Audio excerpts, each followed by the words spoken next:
अच्छा, हम जब भी किसी देवी देवता की बात करते हैं तो हमें ये भी साथ में बताया जाता है ऑल्टरनेट, कि भाई कृष्ण अगर चाहिए तो राधे राधे करो। हमें बोला जाता है कि अच्छा, शनिदेव अगर प्रसन्न नहीं हो रहे तो महादेव के मंदिर में जाओ। ऐसा कुछ माँ बगलामुखी के साथ भी है क्या, कि उनकी आराधना की जगह आप किसी और देवी देवता को अगर पूज लीजिए तो माँ बगलामुखी का भी आपको आशीर्वाद मिलेगा? चलो वापस तुम्हें ना एक कहानी सुनाती हूँ। आपने ये कहानी बहुत बार सुनी है, बचपन में आपकी मम्मी से भी सुनी है, मेरे से भी आपने पॉडकास्ट में सुनी है।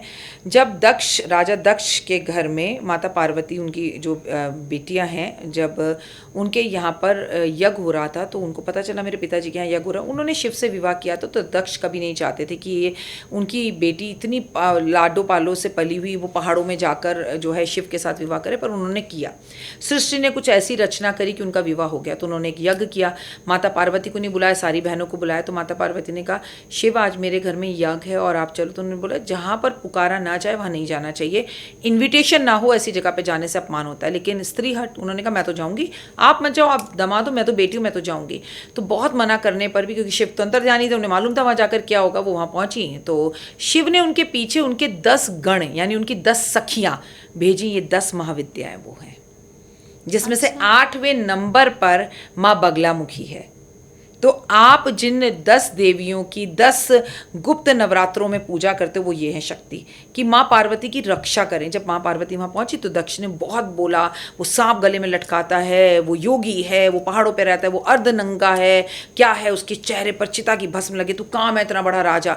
तो पार्वती माँ ने अपने कानों को बंद किया और उसी हवन कुंड में कूद कर उन्होंने अपने प्राण दे दिए। सृष्टि की रचना थी, लेकिन वो 10 देवियाँ माँ को नहीं बचा पाई और माँ की रक्षा नहीं कर पाई। लेकिन ये भी सृष्टि का ही वो था, भगवान शिव का तो तुम साथ जाओ, और वो 10 भी माँ के साथ ही समा गई।